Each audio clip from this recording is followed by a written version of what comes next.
Welcome बच्चों, welcome to make it easy. तो I hope आप लोग बहुत अच्छे होंगे और अपनी तैयारी बहुत बढ़िया कर रहे होंगे। तो बच्चों यहाँ पर महाराष्ट्र के बच्चों के लिए एक खुशखबरी आई है। जैसा कि आपको पता है, महाराष्ट्र में जो मोटर व्हीकल इंस्पेक्टर की वैकेंसी होती है, वहां पर बहुत अच्छे से मतलब अच्छी वैकेंसी निकलती है। तो लास्ट ईयर भी वो निकली थी, लास्ट ईयर आई थिंक शायद 2020 या 2021 में निकली थी। तो बच्चों उसी वैकेंसी अब दोबारा निकली है, जो कि बहुत अच्छे नंबर में निकली है इस बार 461। हालांकि ये पूरा जो है बेटा हमारा मराठी में है, तो इसको हमने इंग्लिश में कन्वर्ट कर दिया है एआई के माध्यम से। तो उसको हम समझेंगे कि किस तरीके से है। ऑल्दो इसमें जो पहले ही मैं बता देता हूं कि इसमें जो महाराष्ट्र के बच्चे हैं वो ही भर पाएंगे, अनलेस कि आपको मराठी आती हो। तो अगर मराठी आती है तो अच्छी बात है, तो आप भर सकते हो इसको, क्योंकि मराठी यहां पर जरूरी है। ठीक है, तो जो महाराष्ट्र के बच्चे हैं ये केवल उनके लिए है। अगर आप अदर स्टेट से हैं तो आप ये फॉर्म नहीं भर सकते। ठीक है बेटा, तो पहले ही बता दिया मैंने, ये चीज आप ध्यान रखना। ठीक है, तो जैसे आप यहां पर देख रहे होंगे, थोड़ा मराठी में लिखा हुआ है, ये देखिए, सहायक मोटर वाहन निरीक्षक। ठीक है, तो वो वही है, असिस्टेंट मोटर व्हीकल इंस्पेक्टर। ठीक है, तो इनकी वैकेंसी है, आप ये देखिए 461 वैकेंसीज हैं यहाँ पर, 461 काफी अच्छी वैकेंसीज हैं। और मैकेनिकल वालों के लिए, मैकेनिकल और ऑटोमोबाइल वालों के लिए बहुत अच्छी वैकेंसीज हैं। ठीक है, चलिए तो इसको इंग्लिश में समझते हैं। तो ये मराठी में था, तो इंग्लिश में इसको समझ लेते हैं कि इसके अंदर एक्चुअल में है क्या। ठीक है, चलिए ये देखिए, यहां मैंने हाईलाइट कर रखा है असिस्टेंट मोटर व्हीकल इंस्पेक्टर। ठीक है, तो ये पूरी जो वैकेंसीज हैं आपकी, ये जो वैकेंसीज हैं वो आपकी 461 वैकेंसीज। ठीक है बच्चों, 461 वैकेंसीज हैं। आगे देखते हैं इसको। चलिए ये देखिए, इनकी डेट्स देख लेते हैं। डेट देखिए, आपका 27 जुलाई से आपका जो है एग्जामिनेशन फी ऑनलाइन जो मोड से आप अप्लाई कर सकते हो। ठीक है, बाकी चालान वालान आपको पता ही है कैसे भरा जाता है। तो मतलब आपको अप्लाई जो है 27 जुलाई तक जो है आपको इसमें अप्लाई करना है। लास्ट डेट आपकी 27 जुलाई है। ठीक है बेटा, ठीक है, तो सारी डेट्स यहां पर हैं, आप इसको देख सकते हो। और आगे बढ़ते हैं। जो मेन चीज है पहले हम उस पर जाते हैं, क्योंकि वो बहुत इंपॉर्टेंट है, क्योंकि जनरली बच्चे वहीं पर कंफ्यूज हो जाते हैं। तो पहले हम उसको समझ लेते हैं, जो इंपॉर्टेंट चीज है पहले उसको डिस्कस करते हैं। बहुत लंबा एक्चुअली, क्या कई सारी वैकेंसीज इसके साथ हैं। जो ये आपका AMVI का फॉर्म आया है, इसमें कई सारी वैकेंसीज हैं, और भी जो पोस्ट हैं उनके बारे में भी बता रखा है। इसीलिए जो ये फॉर्म है काफी लंबा है। तो हम जो मेन हमारे काम की चीज है उसको डिस्कस करेंगे। ठीक है बच्चों, जो मेन चीज है हम उसको डिस्कस करते हैं। अब इसमें जो एज लिमिट है वो भी आपको पता होनी चाहिए। ठीक है, ओपन कैटेगरी में जो आपका देखो असिस्टेंट मोटर व्हीकल के लिए जो मैक्सिमम एज है वो है 38। ठीक है, तो ये भी आपको पता होना चाहिए भाई, यहां पर एज कितनी है, और मिनिमम आपकी 19 है। ठीक है, चलिए अब इसमें देखिए कि कौन कौन सी ब्रांचेस जो हैं हमारी एलिजिबल हैं, ये ध्यान रखना है। चलिए ये देखिए, इसके अंदर कौन कौन सी ब्रांचेस एलिजिबल हैं, इसको ध्यान में रखना है आपका। ये देखिए, आपके पास क्या होना चाहिए, आपके पास 3 ईयर डिप्लोमा होना चाहिए। ठीक है, बाकी आपका SSC पास होने चाहिए आप। ठीक है, और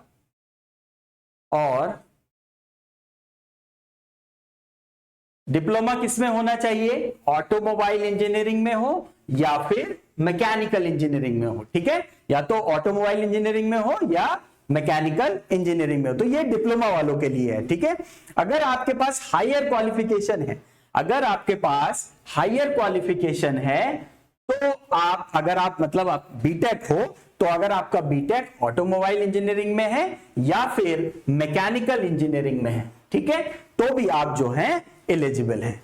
और इसके कुछ इक्विवेलेंट ब्रांचेस हैं बेटा, जैसे ये इक्विवेलेंट ब्रांचेस हैं, ये भी आपकी एलिजिबल हैं।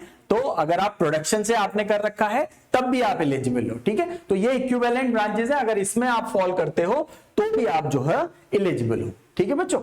चलिए, तो ये जो मेन चीज थी कि आप कौन कौन सी ब्रांचेस यहां पर एलिजिबल हैं, ये आपको ध्यान में जो है रखनी है। और जो सबसे इंपॉर्टेंट बात है, अगर आप फाइनल ईयर में हो, ठीक है, अगर आप फाइनल ईयर में हो तो भी आप एलिजिबल हो, ठीक है।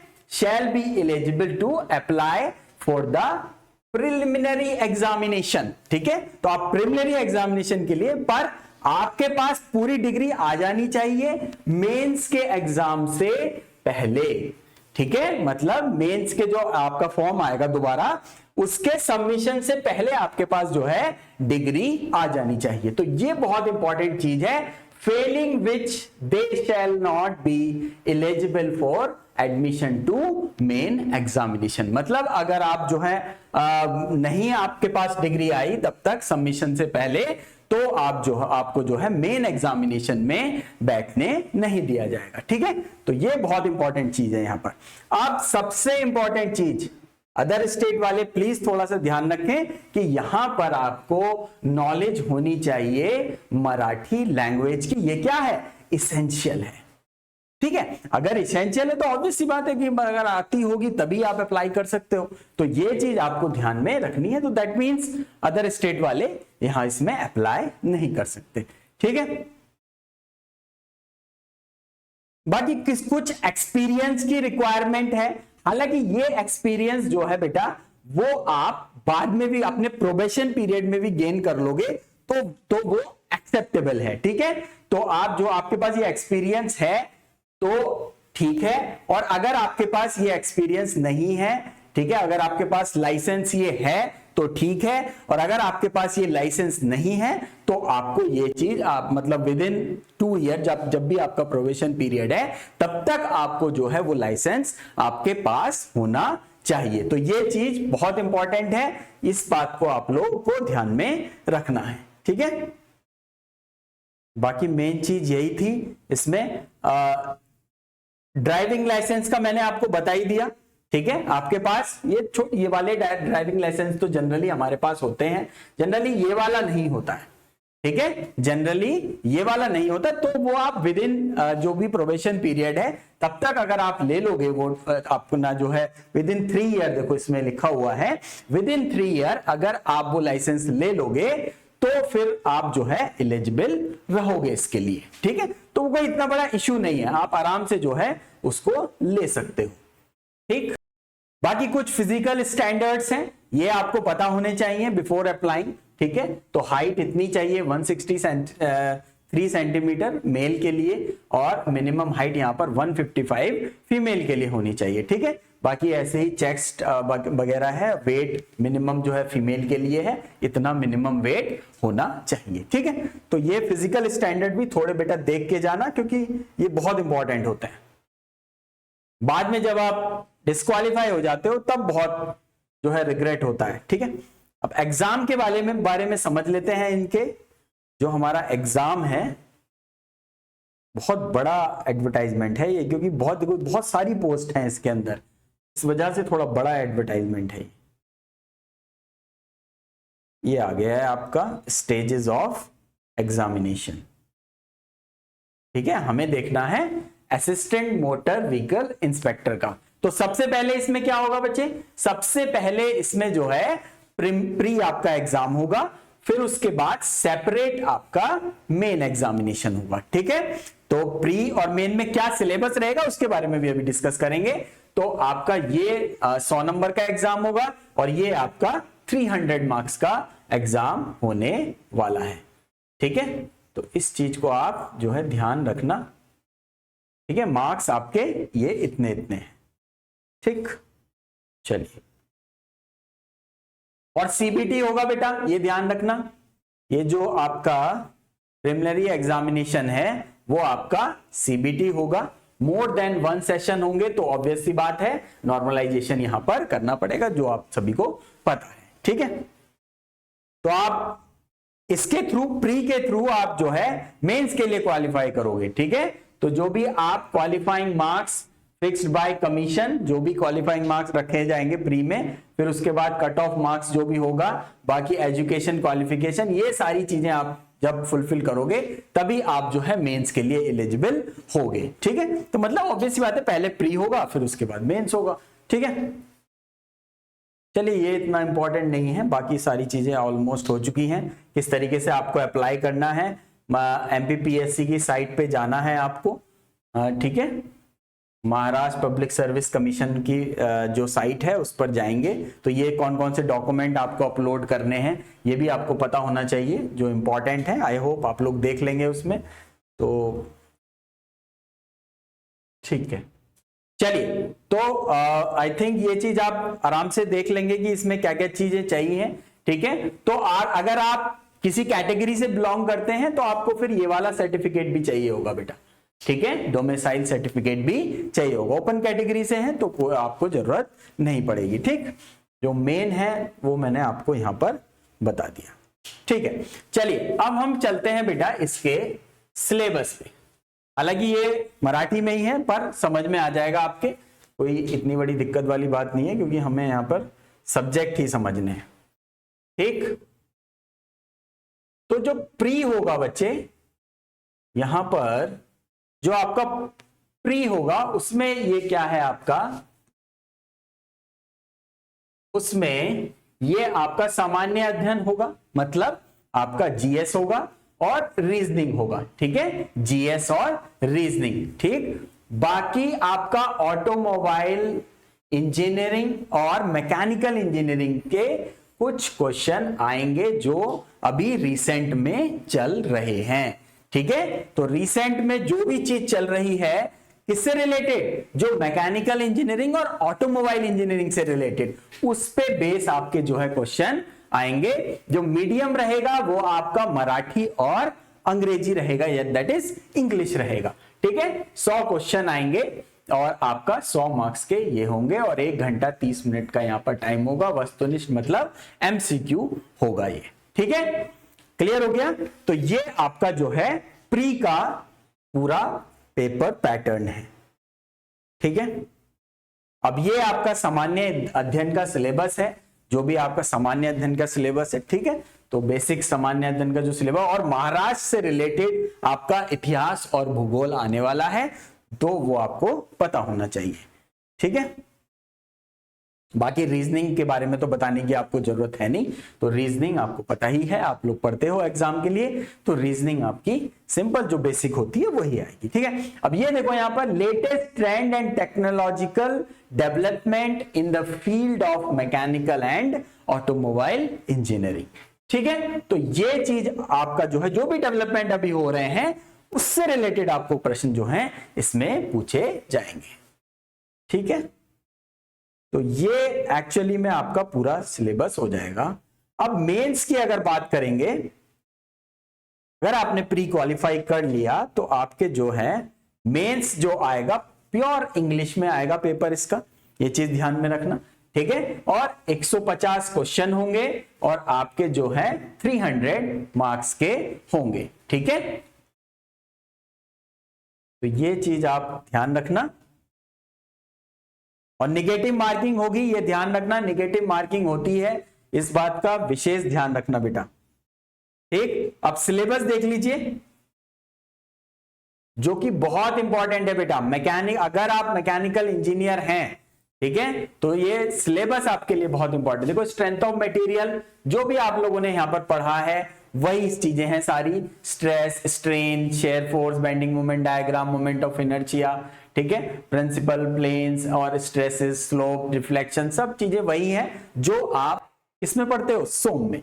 ठीक है, manufacturing process, engineering material, material science इसी में ही इंक्लूड कर रखा है, metal cutting process, turning, drilling, सब कुछ जो है आप यहां पर पढ़ते हो। ठीक है, मैन्युफैक्चरिंग में ये सारी चीजें पढ़ते हो। थ्योरी ऑफ मशीन्स में आपका काइनेमेटिक और डायनेमिक्स ऑफ मशीन्स, ये पूरा है, role of friction, power transmission equipment such as flywheel, clutch, belt drive, सब कुछ ये गवर्नर्स वगैरह हम लोग थ्योरी ऑफ मशीन में पढ़ते हैं। जायरोस्कोप भी है और आपका एप्लीकेशन ऑफ कैम्स, ठीक है, जो कैम यूज होती हैं वो भी आपका है।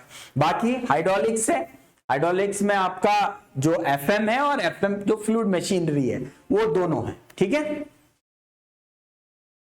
और अगर आप नीचे जाएंगे तो आपका थर्मल इंजीनियरिंग में क्या है, आपका जो आपका कन्वेंशनल और non conventional law of thermodynamics, आपका principle and working of heat engines, air compressor, air standard, vapour power, gas power cycle, मतलब पूरा पावर प्लांट, ठीक है, और बेसिक थर्मोडायनेमिक्स, रेफ्रिजरेशन, ये सब कुछ जो है आपका इस सिलेबस में है, ठीक है। इंडस्ट्रियल इंजीनियरिंग में आपका type of management and organisation, कितनी टाइप की ऑर्गेनाइजेशंस वगैरह होती हैं, ठीक है। बाकी इंडस्ट्रियल एक्ट्स क्या होते हैं, types of production, plant layout, process layout, ये सब सारा आपका क्या है, work study, statistical quality control और मेट्रोलॉजी, ठीक है। मेट्रोलॉजी हालांकि प्रोडक्शन का पार्ट है, हालांकि एक्चुअली में तो ये सब्जेक्ट अलग है, ठीक है, पर यहां पर इन्होंने क्या कर दिया है, आपका इंडस्ट्रियल इंजीनियरिंग में इंक्लूड कर दिया है, ठीक है। तो मेट्रोलॉजी आपका आएगा, ठीक है।